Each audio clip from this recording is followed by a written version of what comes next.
App ಕಿ ಅದಾಲತ್ನಲ್ಲಿ law minister Kiran Rijiju ಅವರ ಮೇಲಿರುವ ಆರೋಪವೆಂದರೆ ಇವರು ಎಲ್ಲ ವಿಷಯದಲ್ಲೂ ಅವರ ಕೈ ಆಡಿಸುತ್ತಾರೆ ಎಂಬುದು. ಕಿರಣ್ ಅವರೇ ಯಾರ ಬಗ್ಗೆ ಬೇಕಾದರೂ ಮಾತುಕತೆ ಆಗ್ತಿರ್ಲಿ, ಫಾರ್ ಎಕ್ಸಾಂಪಲ್ ದಿಲ್ಲಿ ಮುಖ್ಯಮಂತ್ರಿ ಅರವಿಂದ್ ಕೇಜ್ರಿವಾಲ್ ಅವರು ಮತ್ತೆ ಲೆಫ್ಟಿನೆಂಟ್ ಗವರ್ನರ್ ಅವರ ಮಧ್ಯದಲ್ಲಿ ತಕರಾರು ನಡೀತಾ ಇದೆ. ಕೇಜ್ರಿವಾಲ್ ಹೇಳ್ತಾರೆ, ಈ LG ಯಾರು, ಇವ್ರನ್ನ ಎಲ್ಲಿಂದ ಕರ್ಕೊಂಡು ಬಂದ್ರು, ನಮ್ ತಲೆ ಮೇಲೆ ಕೂತಿದ್ದಾರೆ, ನೀವು ಮಧ್ಯದಲ್ಲಿ ಇಂಟರ್ಫಿಯರ್ ಆಗ್ತೀರಾ, ನೀವು ಟ್ವೀಟ್ ಮಾಡ್ತೀರಾ, ಮತ್ತೆ ನೀವ್ ಹೇಳ್ತೀರಾ ಜನರು ಇದಕ್ಕೆ ಸರಿಯಾದ ಉತ್ತರ ಕೊಡ್ತಾರೆ ಅಂತ. ಅದ್ ಯಾಕೆ ಅಂದ್ರೆ ಅರವಿಂದ್ ಕೇಜ್ರಿವಾಲ್ ಅವರು ನಿಮ್ ಹಾಗೆ ಅಸೆಂಬ್ಲಿಲಿ ಹೇಳಿದ್ರು, LG ಅವ್ರು ಎಲ್ಲಿಂದ ಬಂದ್ರು, ಸಂವಿಧಾನದಲ್ಲಿ ಬರ್ದಿದೆ, ಮತ್ ನೀವೇ LGನ ನೇಮಕ ಮಾಡ್ತಿದ್ದೀರಾ ಅಂತ ಹೇಳ್ತಿದ್ದಾರೆ. ಡೆಲ್ಲಿಲಿ LG ಇಲ್ದೆ ರಾಜಧಾನಿ ಹಾಗೆ ನಡಿಬೇಕಾ? ಇದು ದೇಶದ ರಾಜಧಾನಿ. ಈ ತರ ಕೆಲವು ವಿಷಯಗಳನ್ನ ನನಗೆ ಅರಗಿಸ್ಕೊಳ್ಳೋಕೆ ಕಷ್ಟ ಆಗತ್ತೆ. ಮಾತಾಡ್ಬೇಕು ಅಂತ ಪರ್ಸನಲಿ ಏನ್ ಬೇಕಾದ್ರೂ ಮಾತಾಡ್ಬೋದು, ಬಟ್ ಈ ರೀತಿ ಅಟ್ಯಾಕ್ ಮಾಡೋದು, ಕಾನೂನುಬದ್ಧವಾಗಿ ಏನಾದ್ರೂ ಮಾತಾಡಿದ್ರೆ ಪರವಾಗಿಲ್ಲ ಅನ್ಕೋಬಹುದು, ಆದ್ರೆ ಕಾನೂನು ಬಾಹಿರವಾಗಿ ಅಸಂವಿಧಾನಿಕವಾಗಿ ಮಾತಾಡಿದ್ರೆ ನಾನು ಹೇಳಲೇಬೇಕಾಗತ್ತೆ ಅಲ್ವಾ? ನೋಡಿ, ಈ ವಿಚಾರ ನೀವು ಅವ್ರಿಗೆ ಹೇಳಿಲ್ಲ. ನೋಡಿ, 2 ಕೋಟಿ ಜನರಿಂದ ಚುನಾಯಿತರಾದ ಮುಖ್ಯಮಂತ್ರಿ ಇದಾರಲ್ಲ, ಅವ್ರ ತಲೆ ಮೇಲೆ ಒಬ್ಬ LGನ ಕರ್ಕೊಂಡು ಬಂದು ನೀವು ಕೂಡ್ಸಿದ್ದೀರಾ. ಅದನ್ನ ಸಂವಿಧಾನದಲ್ಲಿ ಬರ್ದಿದ್ರೆ ನಾವೇನ್ ಮಾಡೋಕ್ಕಾಗತ್ತೆ? ಸಿಸ್ಟಮೇ ಹಾಗಿದೆ. ಅರವಿಂದ್ ಕೇಜ್ರಿವಾಲ್ಗೆ ಸಂವಿಧಾನದ ಮೇಲೆ ನಂಬಿಕೆ ಇಲ್ಲ, ಅದಕ್ಕೆ ಅವ್ರು ಹಾಗೆ ಹೇಳ್ತಿರ್ಬೋದು. ಆದ್ರೆ ನಾವು ಸಂವಿಧಾನನ ತುಂಬಾ ನಂಬ್ತೀವಿ. ಈಗ ನೋಡಿ, ಇನ್ನೊಂದು ಪ್ರಕರಣ. BBC ಒಂದು ಡಾಕ್ಯುಮೆಂಟರಿ ಮಾಡಿದೆ, ಆಂಡ್ ಬಿ ಮಿನಿಸ್ಟ್ರಿ ಅದನ್ನ ಬ್ಲಾಕ್ ಮಾಡಿದೆ. ಮೋದಿಜಿಯವರ ವಿರುದ್ಧವಾಗಿತ್ತು ಅಂತ ಹೋಮ್ ಮಿನಿಸ್ಟ್ರಿ ಆಕ್ಷನ್ ತಗೊಂಡಿದೆ. ನೀವ್ಯಾಕೆ ಮಧ್ಯದಲ್ಲಿ ಹೋದ್ರಿ? ಇದು ಅತ್ಯಂತ ಗಂಭೀರವಾದ ವಿಚಾರ. ಸುಪ್ರೀಂ ಕೋರ್ಟ್ನಲ್ಲಿ ಯಾವ ವಿಚಾರಣೆ 20 ವರ್ಷಗಳಿಗಿಂತ ಹೆಚ್ಚು ಕಾಲ ದೇಶದಲ್ಲಿ ಎಂತ ಜನ ಇದ್ದಾರೆ, ದೇಶದ ಪ್ರತಿಷ್ಠೆಯನ್ನ ಕೆಡಿಸೋದಕ್ಕೋಸ್ಕರ, ಮೋದಿಜಿಯವನ್ನ ಖಂಡಿಸೋದಕ್ಕೋಸ್ಕರ ಕೆಲವರು ಬಯಸ್ತಾ ಇದ್ದಾರೆ. ಅವ್ರು ನಿರಂತರವಾಗಿ ಪ್ರಚಾರ ನಡೆಸ್ತಾ ಇದ್ದಾರೆ. ಕೊನೆ ಕೇಸು ಸುಪ್ರೀಂ ಕೋರ್ಟ್ಗೆ ಹೋದಾಗ ಸುಪ್ರೀಂ ಕೋರ್ಟ್ ಎಲ್ಲಾ ರೀತಿಯಲ್ಲೂ ತಾಳ್ಮೆಯಿಂದ ಕೇಸನ್ನ ಕೇಳಿಸ್ಕೊಂಡ್ರು ಮತ್ ನಿರ್ಧಾರ ತಗೊಳ್ತು. ಈ ಕೇಸಲ್ಲಿ ಯಾವುದೇ ರೀತಿ ಅರ್ಥ ಇಲ್ಲ. ಮತ್ ಇದನ್ನು ಹೇಳ್ತು ಸುಪ್ರೀಂ ಕೋರ್ಟ್, ಇದು ಉದ್ದೇಶಪೂರ್ವಕವಾಗಿ ಮತ್ತು ಅನ್ಯಾಯವಾಗಿ ಮಾಡಿರುವಂತ ಒಂದು ಆಪಾದನೆ ಅಂತ, ಒಂದು ತಪ್ಪಾದ ರೀತಿಯಲ್ಲಿ ತಗೊಂಡಿರುವಂತ ಒಂದು ನಿರ್ಧಾರ ಅಂತ. ಯಾವಾಗ ಭಾರತದ ಸುಪ್ರೀಂ ಕೋರ್ಟ್ ಈ ನಿರ್ಧಾರನ ತಗೊಳ್ತು, ಆಗ BBC ಒಂದು ಸಿನಿಮಾನ ಮಾಡಿ ದೇಶದಲ್ಲಿ ಕಮ್ಯುನಿಸ್ಟ್ ಪಕ್ಷ ಎಡಪಂಥಿ ಬಲಪಂಥಿ ಅಂತ ಮಾತಾಡೋದಕ್ಕೆ ಶುರು ಮಾಡಿದ್ರು. ಈಗ BBC ಟೆಲಿಕಾಸ್ಟ್ ಮಾಡಿದ ವರದಿ ಸರಿ ಅಂತ ಹೇಳಕ್ಕಾಗತ್ತಾ? ಈ ಜನರಿಗೆ ಸುಪ್ರೀಂ ಕೋರ್ಟ್ ಬಗ್ಗೆ ನಂಬಿಕೆ ಇಲ್ವಾ? ನಾನೊಬ್ಬ ಲಾ ಮಿನಿಸ್ಟರ್ ಆದ್ಮೇಲೆ ಇದನ್ನು ಹೇಳಲೇಬೇಕಾಗಿತ್ತು.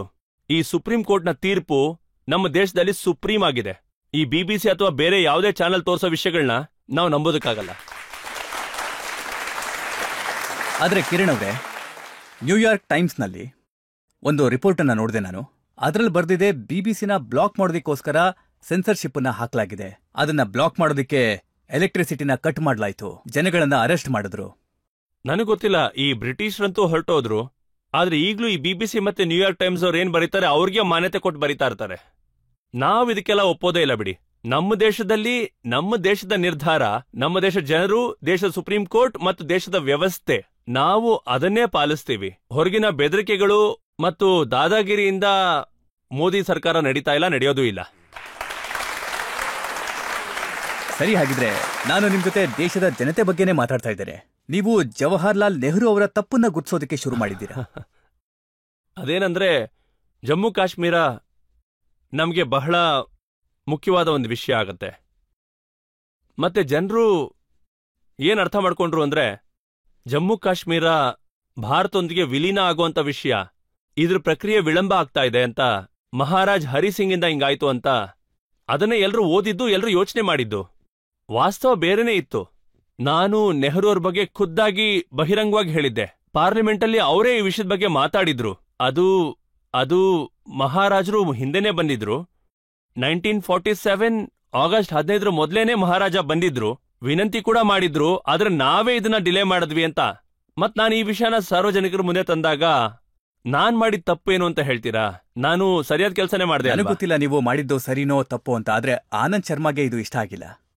ಅವರು ಕಾಂಗ್ರೆಸ್ನ ಹಿರಿಯ ನಾಯಕರು. ಅವರು ಹೇಳ್ತಾರೆ, ಕಿರಣ್ ರಿಜಿಜುಗೆ ಹಿಸ್ಟ್ರಿ ಕೂಡ ಅರ್ಥ ಆಗಿಲ್ಲ, ಅವ್ರಿಗೆ ಯಾವುದೇ ಕಾನೂನು ಕೂಡ ಅರ್ಥ ಆಗಿಲ್ಲ, ಅವ್ರಿಗೆ ಪರಂಪರೆ ಬಗ್ಗೆ ಗೊತ್ತಿಲ್ಲ. ಮತ್ತೆ ಅವ್ರು ಹೇಳ್ತಾರೆ, ಅವರ ಈ ಮನಸ್ಥಿತಿಯನ್ನ ಕಂಡು ನನಗೆ ಅಯ್ಯೋ ಅನ್ನಿಸ್ತಾ ಇದೆ ಅಂತ ಹೇಳ್ತಾರೆ. ಆ ಕಾಂಗ್ರೆಸ್ ಪಾರ್ಟಿಲಿ ಕೆಲವರು ನಾಯಕರಿದ್ದಾರೆ, ಅವ್ರಿಗೆ ಒಂದು ಕುಟುಂಬ ಅಷ್ಟೇ ಎಲ್ಲಾನು. ಮತ್ತೆ ಆ ಕುಟುಂಬದ ಬಗ್ಗೆ ಬಿಟ್ರೆ ಆ ಜನರ ತಿಳುವಳಿಕೆ ನನ್ಗೆ ಆಚೆ ಎಲ್ಲೂ ಕಾಣೋದೇ ಇಲ್ಲ. ಅದಕ್ಕೆ ಅವರು ಆ ಕುಟುಂಬನ ಮೀರಿ ಯೋಚನೆ ಮಾಡದೆ ದೇಶದ ಹಿತದೃಷ್ಟಿ ಅವ್ರಿಗೆ ಯಾವಾಗ್ಲೂ ಹಿಂಸೆ ಮಾಡತ್ತೆ. ನಮಗೆ ಕುಟುಂಬ ಅನ್ನೋದು ಯಾವುದಕ್ಕೂ ಲೆಕ್ಕ ಇಲ್ಲ. ನಮಗೆ ಎಲ್ಲಾನು ದೇಶನೇ, ಮತ್ತು ದೇಶದ ಹಿತಕ್ಕೋಸ್ಕರ ಏನಾದ್ರೂ ಮಾಡಬೇಕು ಅಂದ್ರೆ ನಾವು ಅದನ್ನ ಖಂಡಿತವಾಗ್ಲೂ ಮಾಡ್ತೀವಿ. ನಾನೀಗ ನಿಮ್ಗೆ ನಿಮ್ಮ ಪಾರ್ಟಿ ಬಗ್ಗೆನೇ ಹೇಳ್ತೇನೆ, ನೀವು ಹೇಗೆ ಇಂಟರ್ಫಿಯರ್ ಮಾಡ್ತೀರಾ ಅಂತ, ಅನ್ನೆಸೆಸರಿ ಕಮೆಂಟ್ ಮಾಡ್ತೀರಾ ಅಂತ. ಮುಖ್ತಾರ್ ಅಬ್ಬಾಸ್ ನಖ್ವಿ ಅವರೊಂದು ಕಮೆಂಟ್ ಮಾಡ್ತಾರೆ, ಯಾರಿಗೆಲ್ಲ ಬೀಫ್ ತಿನ್ನೋದಿಕ್ಕಿಷ್ಟ ಇದೆಯೋ ನೀವೆಲ್ಲ ಪಾಕಿಸ್ತಾನಕ್ಕೆ ಹೋಗಿ ಅಂತ. ಇದರಲ್ಲೂ ನೀವು ಇಂಟರ್ಫಿಯರ್ ಮಾಡ್ತೀರಾ?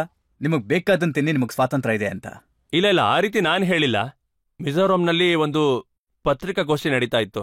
ಆಗೊಂದು ಇನ್ಫಾರ್ಮಲ್ ಟಾಕ್ ನಡೀತಾ ಇತ್ತು. ಯಾರೋ ಆಗ ರಹಸ್ಯವಾಗಿ ರೆಕಾರ್ಡ್ ಮಾಡಿ ಅದನ್ನ ಇಂಡಿಯನ್ ಎಕ್ಸ್‌ಪ್ರೆಸ್ ಕೊಟ್ಟು ಪ್ರಕಟ ಮಾಡಿದ್ರು. ಆಗ ಇದು ಹೊರಗೆ ಬಂದಿದ್ದು. ಆದ್ರೆ ಅಂಥದ್ದೇನೂ ಇರಲಿಲ್ಲ. ಅದು ನಾನೇನು ಹೇಳಿದೆ ಅಂದ್ರೆ, ಭಾರತದಲ್ಲಿ ಎಲ್ಲಾನು ಸಂವಿಧಾನದಲ್ಲೇ ಇದೆ, ನಾವು ಸಂವಿಧಾನನ ಪಾಲಿಸ್ಕೊಂಡೇ ಹೋಗ್ತೀವಿ ಅಂತ ಅಷ್ಟೇ ನಾನು ಹೇಳಿದ್ದು. ಇದರ ಅರ್ಥ ಏನು ಅಂದ್ರೆ ಕಿರಣ್ ರಿಜಿಜು ಅವರು ಕೂಡ ಬೀಫ್ ತಿಂತಾರೆ ಅಂತ. ನಾನ್ ತಿಂತೀನೋ ತಿನ್ನಲ್ವೋ ಅನ್ನೋದು ಮುಖ್ಯ ಅಲ್ಲ, ನಮ್ ಸಂವಿಧಾನದಲ್ಲಿ ಏನ್ ಕಲ್ತಿದ್ದೀನಿ ಅನ್ನೋದಷ್ಟೇ ಮುಖ್ಯ ಆಗತ್ತೆ. ನಾನೇನ್ ಹೇಳಿದ್ದೆ ಅಂದ್ರೆ, ನಾನ್ ಹೇಳಿದ ಮಾತನ್ನ ಅವರು ಯಾವ ರೀತಿ ತಿರ್ಚಿ ಬರ್ದಿದ್ರು ಅಂದ್ರೆ, ಆ 3-4 ದಿನ ಅದೊಂದು ವಿವಾದನೆ ಆಗೋಗಿತ್ತು ಅನ್ಕೊಳ್ಳಿ. ಇದು ಒಂದು 2014ನೇ ವಿಷಯ. ನಾನ್ ಈ ರೀತಿ ಏನೂ ಹೇಳಿರ್ಲಿಲ್ಲ. ಅವರು ನಾನ್ ಹೇಳಿದನ್ನ ರೆಕಾರ್ಡ್ ಮಾಡಿ ಅದನ್ನ ಬೇರೆ ರೀತಿ ಮ್ಯಾನಿಪುಲೇಟ್ ಮಾಡಿದ್ರು ಅಂತ ಹೇಳಬಲ್ಲೆ. ಸರ್, ನಿಮ್ಗೆ ನನ್ ಪ್ರಶ್ನೆ ಏನು ಅಂದ್ರೆ, ನೀವು ಒಬ್ಬ ರಾಜಕಾರಣಿ ಮತ್ತೆ ಮಿನಿಸ್ಟ್ರಿನಲ್ಲಿದ್ದೀರಾ. ಒಂದ್ ವೇಳೆ ನೀವು ರಾಜಕಾರಣಿ ಆಗಿಲ್ದೆ ಹೋಗಿದ್ದಿದ್ರೆ ಏನಾಗ್ತಾ ಇದ್ರಿ? ಅರುಣಾಚಲ್ ಪ್ರದೇಶನ 1962ರಲ್ಲಿ ಚೀನಾ ಅವರು ವಶಪಡಿಸ್ಕೊಂಡಿದ್ದಾಗ ಹಲವಾರು ಪ್ರದೇಶಗಳು, ಅಂದ್ರೆ ನಾನ್ ವಾಸ ಮಾಡಿರೋ, ಅಂದ್ರೆ ನನ್ನ ಗ್ರಾಮ ಎಲ್ಲಾನು ಚೀನಾದ ನಿಯಂತ್ರಣಕ್ಕೆ ಹೋಗಿತ್ತು. ಆಗ ಚೀನಾ ಅವರು ಆಳ್ತಾ ಇದ್ರು ನಮ್ಮನ್ನ. ಅದಕ್ಕಿಂತ ಮುಂಚೆನೆ ನಮ್ಮ ಜನರು ಕ್ರಮೇಣವಾಗಿ ಹಿಂದಿ ಮತ್ತು ಇತರ ಭಾಷೆಗಳಾದಂತ ಅಸ್ಸಾಮಿ ಇದನ್ನೆಲ್ಲ ಮಾತಾಡೋದಕ್ಕೆ ಪ್ರಾರಂಭ ಮಾಡಿದ್ರು. ಎಜುಕೇಶನ್ಗೋಸ್ಕರ ಕೆಲವರು ಟೀಚರ್ ಹೊರಗಿಂದ ಬರ್ತಾ ಇದ್ರು. ಮತ್ತು ನಂತರ ಅಂದ್ರೆ 62ನೇ ಇಸ್ವಿ ಆದ್ಮೇಲೆ ಸಾಕಷ್ಟು ಆರ್ಮಿಗಳ ಡಿಪ್ಲಾಯ್ಮೆಂಟ್ ಅಲ್ಲಿಗೆ ಆಗ್ತಾ ಇತ್ತು. ಮತ್ತು ನಮ್ಮ ಸ್ಥಳೀಯ ಕಚೇರಿಗಳು SSB ಇವೆಲ್ಲ ಅಲ್ಲಿದ್ವು. ಹಾಗಾಗಿ ನಾವು ಆ ಸಮಯದಿಂದಾನೇ ಹಿಂದಿ ಮಾತಾಡೋದು ನಾವು ಒಂದು ಗೌರವ ಅಂತ ಭಾವಿಸ್ತಿದ್ವಿ. ಒಂದ್ ರೀತಿ ಅದು ನಮ್ಮ ದೇಶದ ಭಾಷೆ. ಹಿಂದಿಗೆ ಬದಲು ಬೇರೆ ಯಾವುದೇ ಪ್ರಾದೇಶಿಕ ಭಾಷೆ ಅವಕಾಶ ಸಿಕ್ಕಿದ್ರೆ ಮಾತಾಡ್ತೀನಿ. ಮತ್ತೆ ಅರುಣಾಚಲದ ಒಬ್ಬ ವ್ಯಕ್ತಿ ಪ್ರತಿಯೊಬ್ರು ಅಂತ ಹೇಳ್ತೀನಿ, ಒಬ್ಬ ಮಗುವಿಂದ ಹಿಡಿದು ಒಬ್ಬ ದೊಡ್ಡೋರ್ವರೆಗೂ 100% ಹಿಂದಿಲಿ ಮಾತಾಡ್ತಾರೆ. ನಿಮ್ಮ ಹಿಂದಿ ತುಂಬಾನೇ ಚೆನ್ನಾಗಿದೆ, ಅದನ್ನ ನಾನು ಹೊಗಳ್ತೀನಿ. ಆದ್ರೆ ಹಿಂದಿ ಎಷ್ಟು ಚೆನ್ನಾಗಿದೆ ಅಂದ್ರೆ ನೀವು ರಾಹುಲ್ ಗಾಂಧಿ ಅವ್ರನ್ನ ವಾದ ಮಾಡೋದಕ್ಕೆ ಎಳೆಯೋ ಹಾಗೆ.